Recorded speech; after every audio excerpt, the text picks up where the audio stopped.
Gawang ice cream stick si Lola.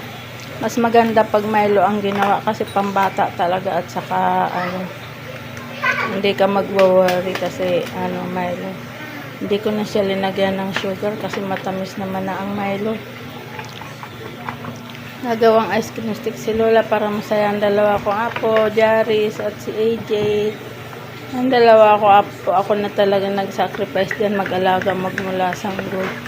Yan. Shout out dyan sa mga kabataan, bago kayo mag-anak, bago magkaroon ng pamilya at anak, piliin mabuti ang magiging ama ng anak mo kasi ang hirap pag humantong sa ganito. Pagka umabot na sa ganyan, magkakaroon ng anak tapos hindi magkakaintindihan, ang naghihirap mag-alaga lola talaga. Ako kung tutuusin sa edad kong to, dapat pag-ipunan ko na mag-ipon ako ng pera para sa pagtanda ko, pero ngayon hindi ako makapagtrabaho, hindi ako makapaghanap buhay dahil sa nag-aalaga ako sa dalawa kong apo.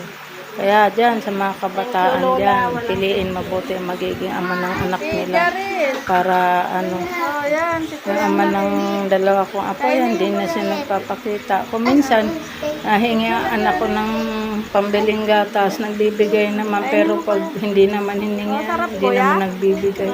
Kaya ang anak ko na lang mag-isang bumubuhay sa dalawa niyang anak. Yan.